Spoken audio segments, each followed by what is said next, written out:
It has come to my attention that my ward, Jim Hawkins, is on Portobello, and that you have placed him in the custody of a villain whose reputation is well known to me by the name of John Silver. I'm officially informing you that by the next fastest ship from England, my solicitor, Mr. Evan Frost, will arrive with the necessary papers to take charge of the lad and return him to England, where I shall see to it that he is raised in the proper Christian manner. Your obedient servant, Squire Trelawney. This was delivered to me by the King's Counsellor, Sir Percival Howard, just arrived from England. But, Sir Henry, Excellency, I repeat, you can't let them do this. I'm sorry, Long John. Up until today, I would have had a different viewpoint. But after what happened here this afternoon, I'm of no mind to interfere. But Jim Hawkins, he be like a son to me. And how shall I ever be able to tell Miss Purity?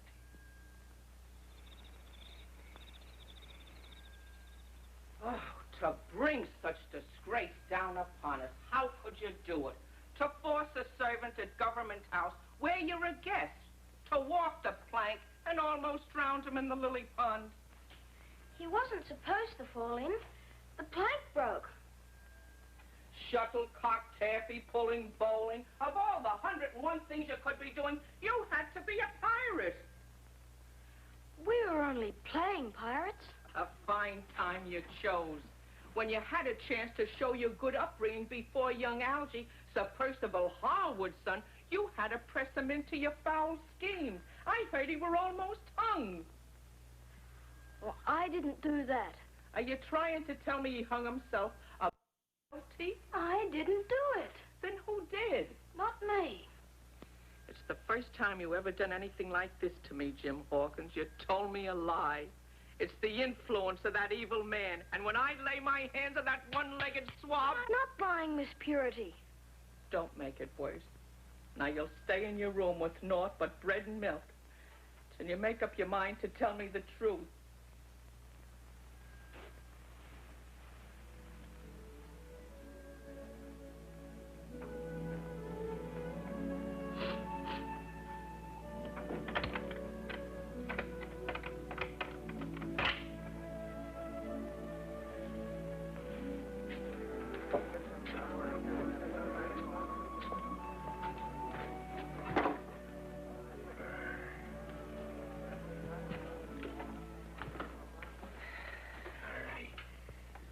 I suppose you've heard the terrible news. Aye. I've had me full of it this last hour. I never thought this would happen. I did. I told you it'd happen. What else could we have expected? Huh? You and your evil ways, caring not for law and order, ripping and cutting, and laying his hands to anything that belongs not to him. Where else could it end? Have you gone daft? Oh, don't tell me you don't know the full of what's happened. Jim, with your wrong upbringing, almost drowned a servant at Government House today. And what's more, nearly hung a lad of quality, Algy Harwood. So that's the news you heard, eh? Jim's upstairs in his room, locked in. And like you swivel-tongued swab, he lied to me. Oh, Purity, lass, every word you say were true. It was a black day for the young'un when he sailed onto my horizon. You're not that bad. Oh, yes, I be. And if the lads turned out bad, why, tis my fault. And mine, too. Living in a tavern and associating with ruffians. You're right. This be no fit place for him. Well, what can we do? Send him away. Send him away? There'll be a school in Bermuda for young lads of quality. The Rose School. They've shipped out there from England a whole crew of tutors from Eton. The governor, he was telling me that Sir Percival Harwood be sending his son Algy there tomorrow on the inter-island packet. But Bermuda, that's so far away. Well, that's just what he needs. Oh, I couldn't let him go. But it be for his good. Oh, it'd break my heart. And mine, too. But 'tis the right thing to do. Well, maybe we could think it over a little, huh? No. Flint always said the white-hot iron don't hurt so bad if 'tis laid on fast. The packet sails on aboard. Oh, Long John. But it's only fair we should tell him now.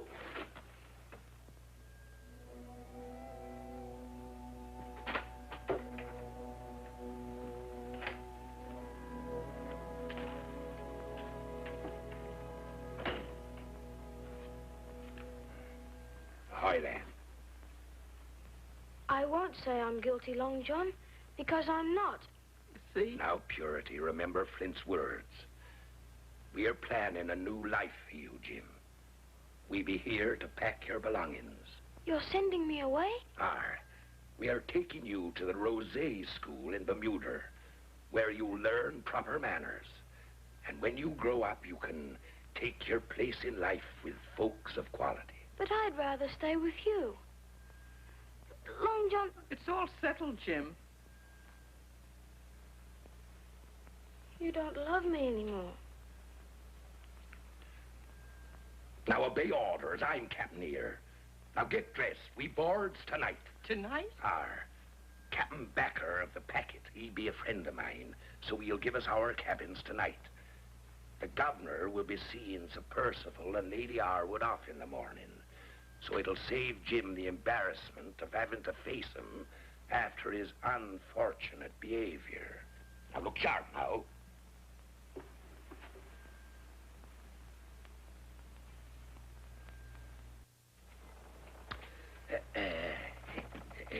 Sit down there. Hello. Hello.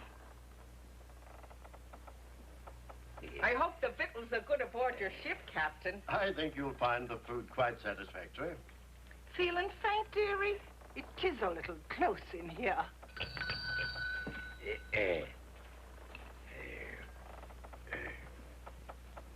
But I've gotten on. Oh.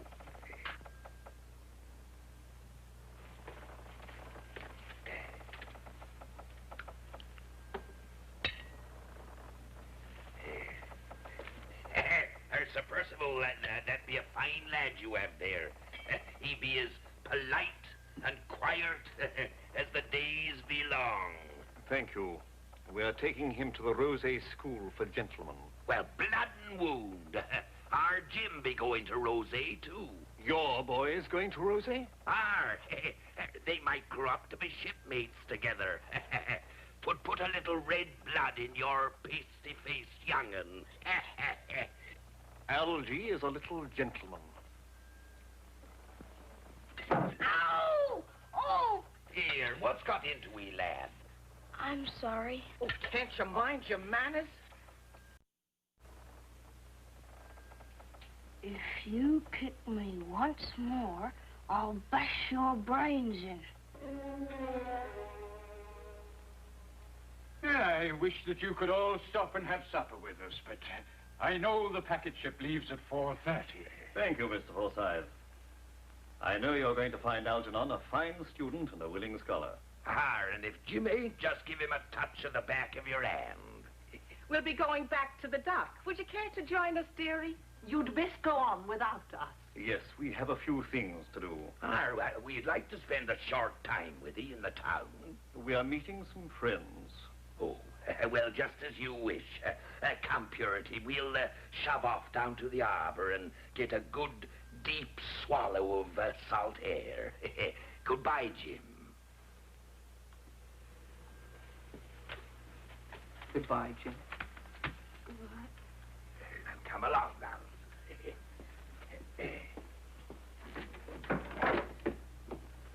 Now, don't forget to lay it into the lads and stuff their heads full of learning. Off we go now. Bye-bye.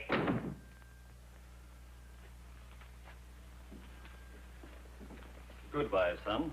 Goodbye, Father. Oh, my darling, I hate to leave you alone. But you will be brave, won't you? Yes, ma'am. If it's all right with Mr. Forsyth, I'd like to tell you of a little surprise I've arranged. What? For your weekends, you'll have a small sloop that I've left behind as a present. And I'm sure you're going to pick only the right type of companion to associate with at this school. Remember, you are a Harwood.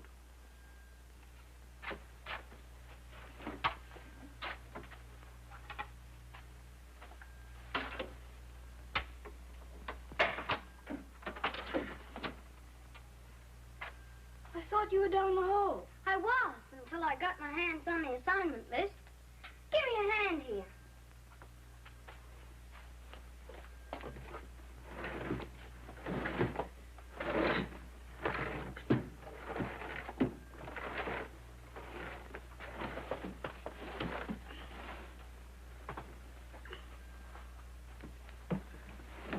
Don't scratch your clock.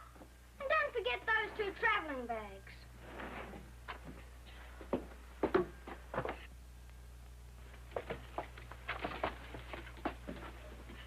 Who were those 2 horrible people you were with?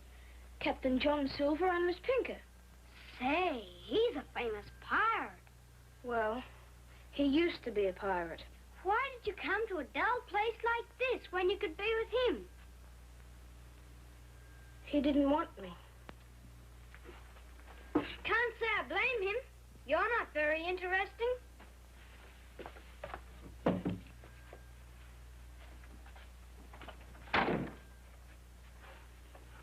Stop running in and out of the room. You're making me dizzy. Sit down so we can talk.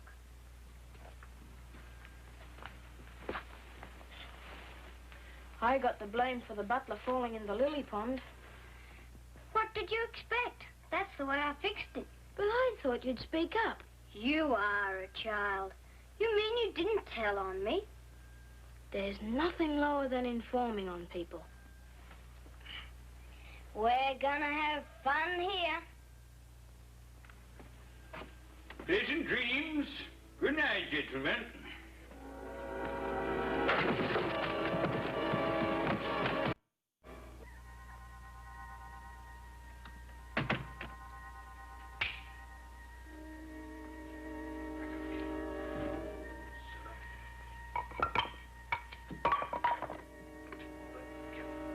My roommate was thirsty.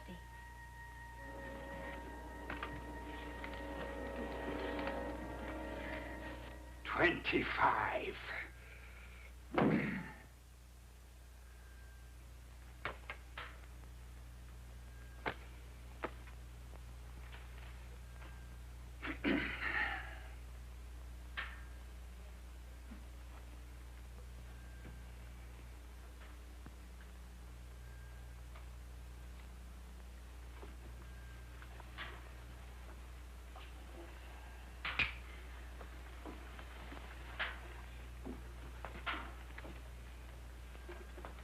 You were magnificent. I wouldn't have taken it for you.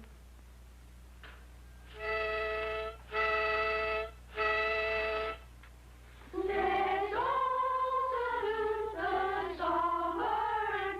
Let's all salute the flag.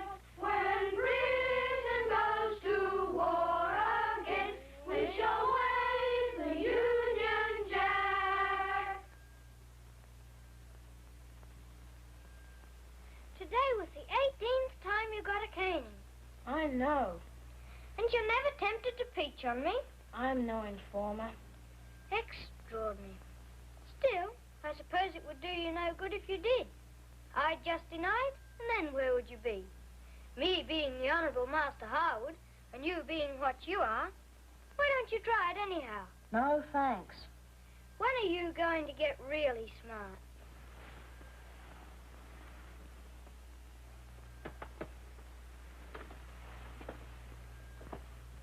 What's the use?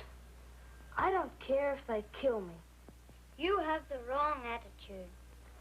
How would you feel if nobody loved you? I wouldn't care. I'm having real fun. When Mr. Forsyth fell through that broken board into the well, I thought I'd split.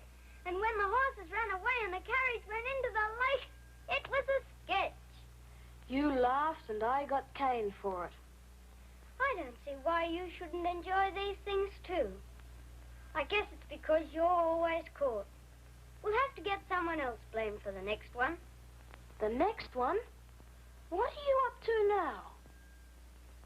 The whole school's going up in smoke. First, there's the mutiny to draw off the tutors. That's where you come in. Algie Howard, my answer is no. While they're away is when I plant the powder.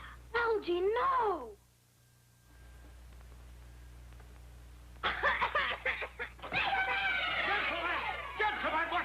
meaning of this? I gave no permission to leave the room, but...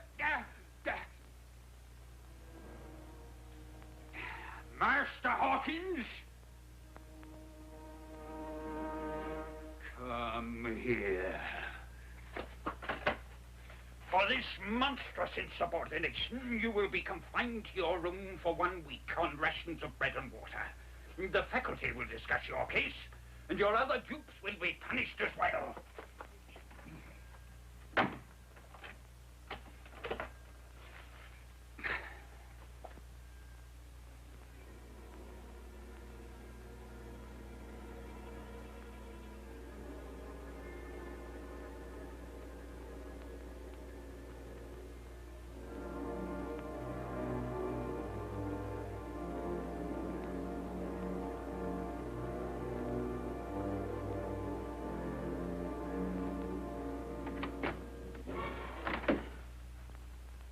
Master Howard, I thought you were ill. I am. But what were you doing in my office? I wanted to see you, sir. Oh, good, fine. Come along, come along. Come on, now. There. Sit down, son. I've changed my mind. I'll be leaving. Oh, come, don't be shy. I'm really just one of you young gentlemen, you know. I've got to leave.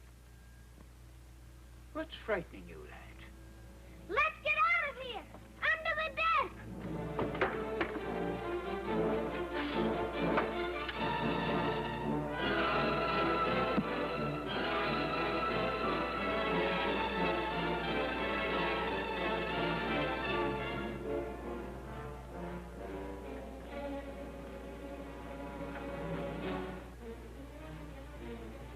And over that desk.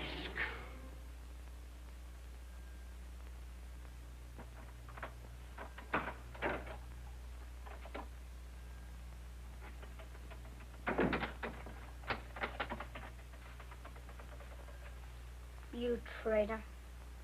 How did you get in? I picked the lock. Sit down. I never heard the explosion. I did. I was caned. You were? 50 strokes. That's not much. But to a Howard. Nobody canes a Howard. I'm running away. When? Now. Where would you go? There's no packet until next week. I've got a boat. Just because you're punished once, you don't have to be weak and run away. Listen to who's talking. You ran away from Portobello. You're daft. Don't pretend to me. What do you mean? You ran away from Portobello to keep from being taken back to England. That's a lie. I read the letter from Squire Trelawney in my father's secret diplomatic pouch. Squire Trelawney said he was sending a Mr. Frost to take you away from Captain Silver and Miss Pinker. Swear you're telling the truth or I'll do you in. I read it with my own eyes. That's why Silver's hiding you here, and you know it.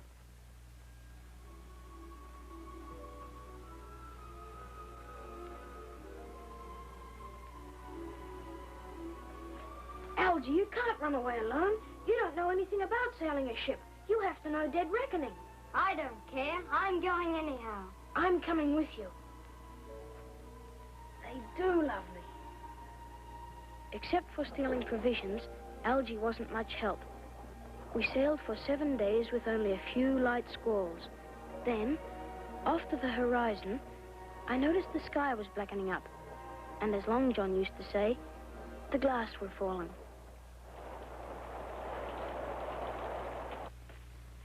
And Captain Becker's told me that it was this gutter snipe of yours who influenced my Algy to run away. The captain saw the wreckage of Algy's boat as he entered the harbor. Heaven preserve us. We have you to thank for this. Our boy Algy is a good boy. I tell you, Silver, I'll see you hanged for this. The love you have for your son be no more than ours for Jim. Wreckage or no wreckage, our lad will make it. Long John be right. That's how I feel. What do you know about what it feels like to have a child out at sea? How could I ever explain it to someone like you? Now, you listen to me, you fine popinjay. Because you have the fine manners and the silks and satins, don't mean you love your boy any more than I love mine. Now, you hold your tongue and your whining for them that's at your beck and call, because I ain't. I'm sorry, Eloise. That common trash talking to you like that. No, Percival, I was wrong. We're both women, and our boys are in the same boat.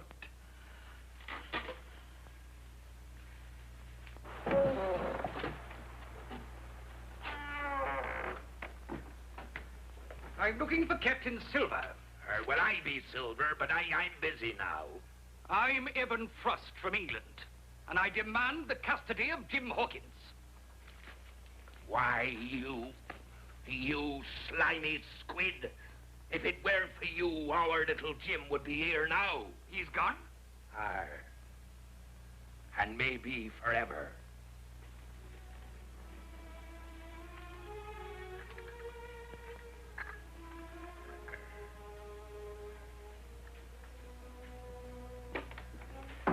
We found him on the beach! He made it! See all that water! My poor baby, my poor baby. You were almost drowned. I ought to break your neck. How could you be stupid enough to let that boy talk you into running away?